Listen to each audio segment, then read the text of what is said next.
Good afternoon, ladies and gentlemen. Welcome to Vapour Vault Reviews. My name is Callum. Today we're down here at the Vapour Vault for another device review. Now, I have loved the Argus P1 pod kit so much that I thought we'd buy in something very similar to try out and do a review on.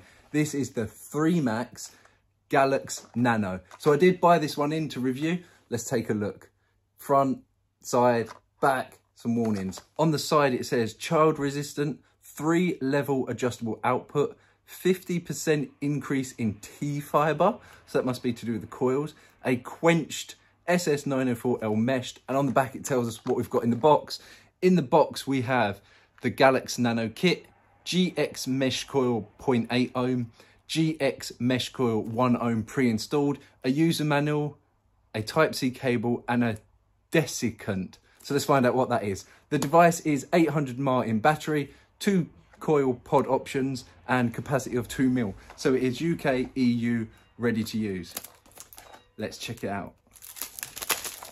On the front, I just noticed something. It says here, FM Salt Coil Tech 4.0 and full spectrum vaping. 2 words I've never heard before. Full spectrum vaping and salt coil tech. Guessing that these coils are specific for nic salts.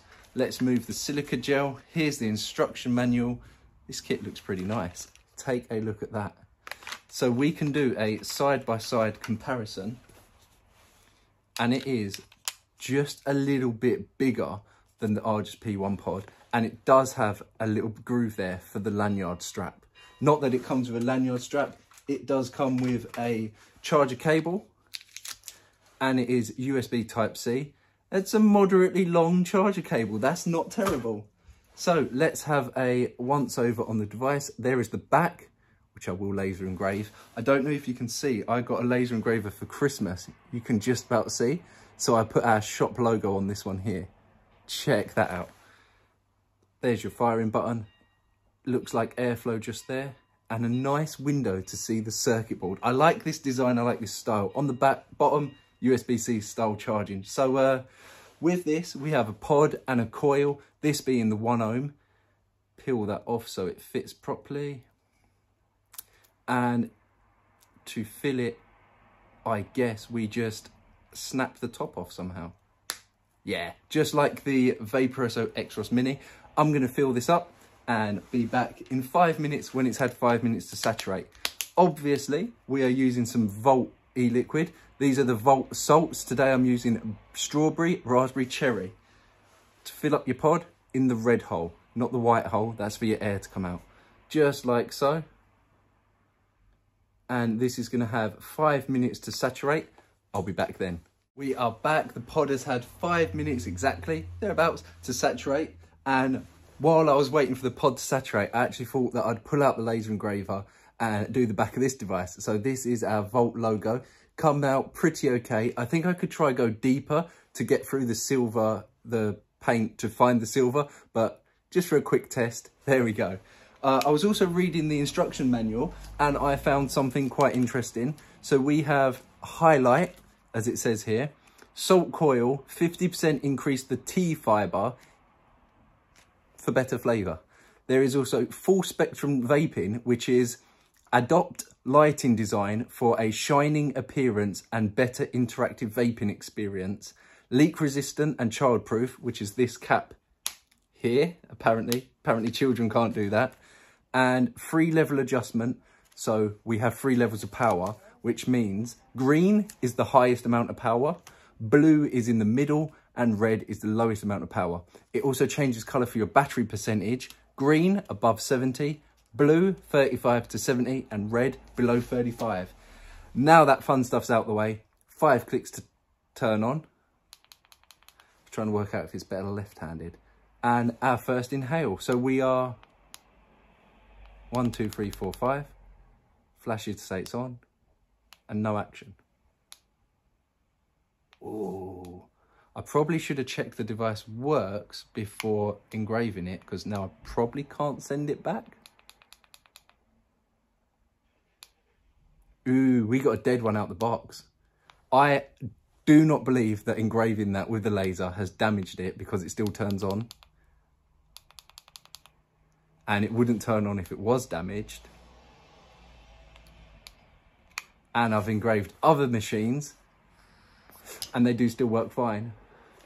Also, it doesn't get really hot, so I've got a dead machine out the box, which I don't think I can send back. Oh look, it lights up without the pod.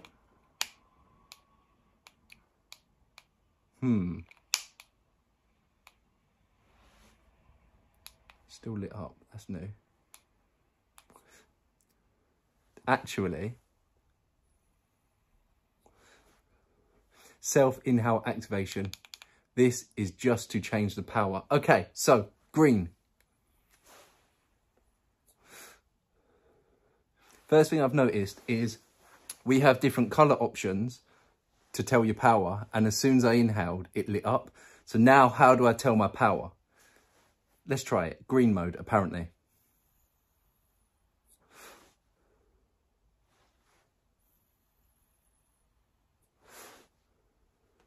This is a very nice flavour. Very nice flavour. Strawberry, raspberry, cherry. It's blended really well. But we're not here to talk about flavour. We're here to talk about the machine. Let's try a different mode. Red mode.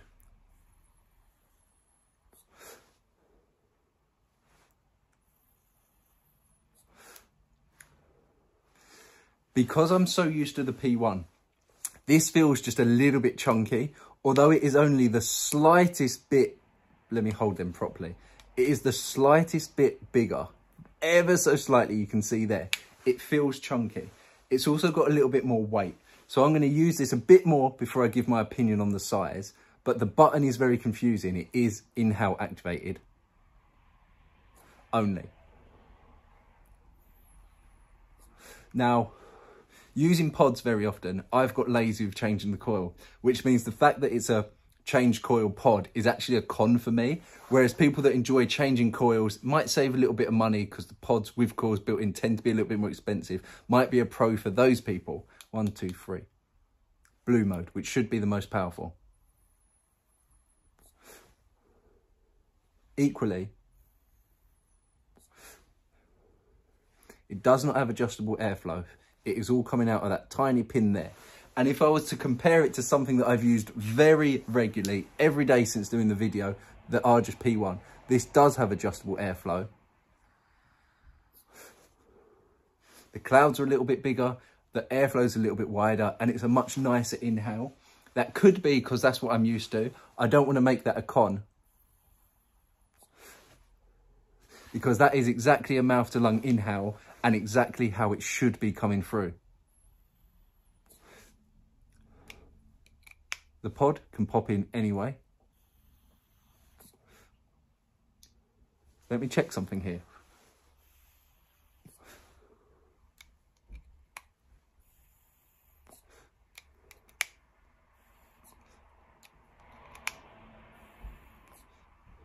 Now, I did for a second just think by spinning the pod might widen or close a bit more the airflow. It does not. It is the same no matter which way round the pod is, which is, it's okay. It's an okay machine, not one that I'd go out and buy, especially as I have one that I do really enjoy. And for the size difference, the weight's a little bit off, but we're not here to compare. We're here to talk about this machine. For a startup kit, it's very colourful. If you enjoy colourful vapes, you'd probably prefer this over that. If you like to adjust your airflow, you'd probably prefer the P1 over this. But straight out the box, after working out, it is inhale activated. I do quite like it. I do rate it. I like the colour change. That's something other devices don't have. And it is a unique vaping experience as advertised in the instruction manual. The size is just about perfect. Now, I do have one more device, which is this one here, equally the same shape and style, which I would like to do a third video and comparison on to compare all three. If you've made it this far, found it informative, enjoyed my videos, please hit that subscribe button. It does go a long way for myself. If you have definitely enjoyed it, hit the thumbs up button too. Lets me know what I'm doing good and to improve on, things like that. If you have any comments on these two devices, please put them in the comment section so we can chat and talk about your flavour and favourite device comparisons as well. Thank you guys for watching. Stay tuned, stay safe. I'll catch you in the next one.